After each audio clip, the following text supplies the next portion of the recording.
Lucas and Anya were just regular astronomy students, fascinated by the stars. Almost every clear night, they'd hike up a hill just outside the city to watch the sky through their telescope. One night, under an unusually clear sky, Lucas spotted something odd. "Look, Anya. Do you see that?" he asked, pointing to a flickering light in the sky. Anya peered through the telescope and froze. "That's not a star or a satellite." As they tried to make sense of it, the light suddenly started moving, faster and faster, heading toward Earth. Moments later, it shot over their heads and vanished beyond the horizon.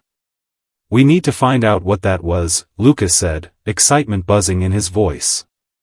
Though nervous, Anya agreed. They set off in the direction the object had fallen. After trekking through the forest for miles, they found the crash site, a massive crater with a strange metallic object glowing faintly in the middle. "Is that an alien ship?"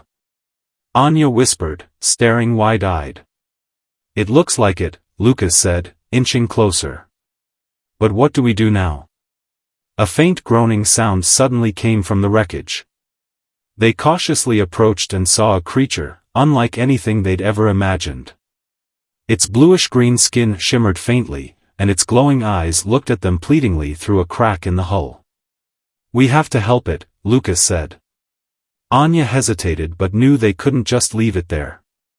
Carefully, they pulled the creature free from the wreckage. It was hurt and breathing heavily. As they set it down, it made soft, strange noises that almost sounded like a plea for help. "We need to get it somewhere safe," Lucas said, looking around. Anya suggested an abandoned cabin nearby that they'd found years ago. With great effort, they carried the injured alien to the cabin and set up a makeshift infirmary. The creature, clearly grateful, lay still but seemed to be stabilizing. "We've done all we can. Now, we wait," Lucas said, collapsing onto a chair. As days passed, the alien's condition improved, but there was one big problem: communication. Its language was unlike anything they'd heard, and figuring out how to understand each other felt impossible. "We need to try something," Anya said one morning. "Maybe pictures?" They grabbed a notebook and began drawing basic things: a tree, a house, a person. The alien, who they soon learned was named Reinar, watched intently, then drew symbols in return, complex, flowing shapes that looked like a mix of math and art. "It's beautiful, but what does it mean?" Anya said, frustrated. Slowly, patterns began to emerge. They realized the symbols matched some of their drawings. After days of trial and error, they cracked the basics. Reinar revealed that it was from a distant planet on a mission to warn others about a growing threat, a destructive force called the Voidborn that was devouring entire star systems. "Why Earth?" Lucas asked. Reinar gestured to them, explaining through symbols that Earth had something unique, a potential for cooperation and kindness. It believed humans could help. But there was more. Reinar needed something from the wrecked ship. Though nervous, Lucas and Anya agreed to return to the crash site. They found a handheld device, a mix of a tablet and a hologram projector. When activated, it showed a map of the galaxy and highlighted Earth as one of several planets Reinar's people had contacted for help. "They were reaching out to us," Lucas said, amazed. The device also revealed the scale of the threat. The Voidborn was an ancient, all-consuming entity that destroyed life and energy across the galaxy. Reinar's people had been fighting it for generations but were losing ground. "We can't face this alone," Lucas said. "We need help." They decided to approach Dr. Eleanor Hayes, a former professor known for her open-mindedness and connections in the scientific world. Though skeptical at first, Dr. Hayes was stunned when she met Reinar and saw the holographic evidence. "This changes everything," she said, her face serious. "If this is real, we need to act fast." With her help, they assembled a small, trusted team to decode the rest of the device's data. It showed locations of other planets Reinar's people had contacted, including Talara, home to an advanced civilization. They sent out a message using a modified telescope, hoping for a reply. Weeks later, just as hope was fading, a response came. The Tallarans invited them to meet at a neutral space station to discuss forming an alliance against the Voidborn. The next challenge? Building a spaceship capable of interstellar travel. Reinar and Dr. Hayes' team worked tirelessly, blending Earth's technology with parts salvaged from Reinar's ship. After weeks of effort, the Star Voyager was ready. "We're counting on you," Dr. Hayes said as Lucas, Anya, and Reinar boarded the spacecraft. The journey through space was awe-inspiring. When they arrived at the station, the Tallarans, elegant and wise, welcomed them warmly. After hearing their story, the Tallarans agreed to join the fight. "Together, we might stand a chance," their leader said. From there, Lucas, Anya, and Reinar traveled to other planets, convincing more civilizations to join their alliance.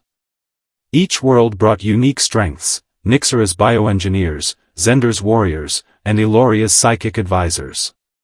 But the Voidborn wasn't blind to their efforts. It attacked allied planets, forcing the growing coalition to defend itself. During one battle at a Tallaran outpost, the Star Voyager found itself in the heart of the fight. Though they survived, it became clear, the Voidborn wasn't just a threat, it was coming for them. Yet, despite the fear, Lucas, Anya, and Reinar remained determined. Together with their new allies, they prepared for the biggest challenge yet. A fight for survival that would determine the fate of the galaxy. It had all started with two students and an alien in need, but now, it was so much bigger. This was no longer about just Earth, it was about hope for the stars. The Voidborn ships were sleek, dark, and seemed to swallow light, making them hard to hit.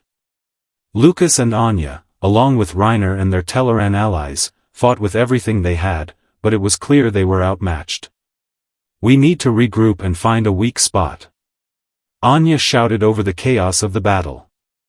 Reinar, steering the Star Voyager, spotted a gap in the Voidborn's formation. With sharp maneuvers, they struck, triggering a chain reaction that blew up several enemy ships. "We did it!" Lucas cheered, but the moment was short-lived. A massive Voidborn warship appeared, dwarfing their fleet. As it prepared to fire its deadly weapons, a sudden surge of energy disrupted its systems. Another fleet had arrived. Bioengineered Nixeran ships, powerful Zendarian warcruisers, and Elorian psychic warriors joined the fight, turning the tide of battle. Together, the Allied forces pushed back the Voidborn, but the victory came at a heavy cost. Many ships were destroyed, and lives lost. The battle made it clear they needed a better plan. On Tallara, leaders from all the Allied species gathered for a summit. Their faces showed exhaustion but also determination. "We can't keep defending," Lucas said to the assembly. "We need to find where the Voidborn come from and end it there." Reinar, using data from captured Voidborn tech, pinpointed the location of their central hub, a huge structure hidden deep in a heavily guarded part of the galaxy. "It's a suicide mission," a Zendarian general muttered, but no one had a better idea. The summit agreed on a daring plan, a full-scale assault on the Voidborn hub. Every Allied fleet would play a role, each working together to hit the enemy from multiple angles. Preparations were intense. Ships were upgraded with the best weapons and tech, and teams trained relentlessly for the mission. The night before the attack, Lucas and Anya stood together, staring at the stars. "No matter what happens tomorrow, we've made a difference," Anya said softly. Lucas nodded, holding her hand. "We'll see this through. Together." The Allied fleet gathered, ready to jump to the Voidborn hub.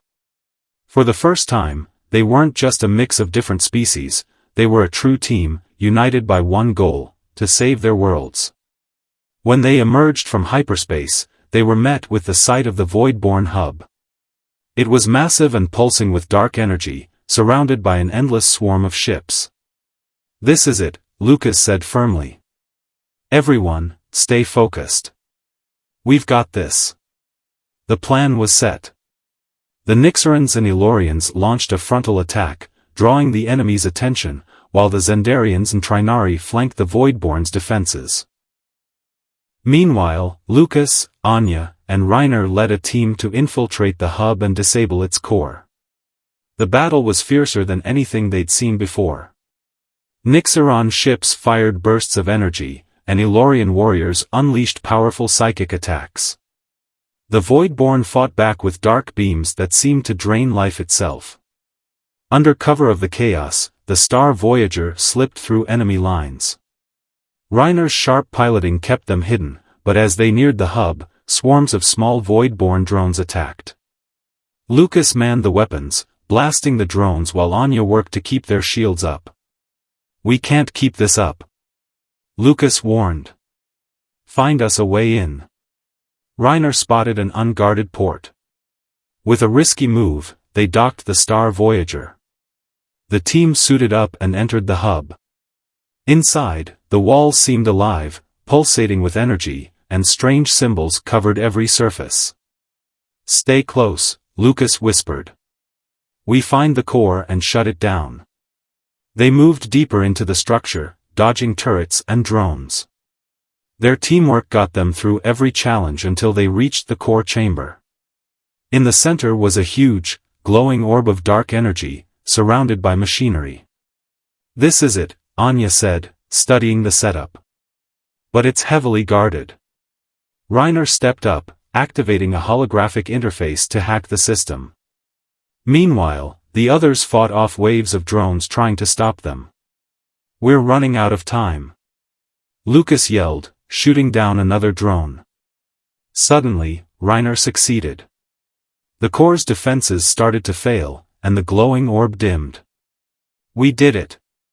Anya cheered, but the celebration didn't last.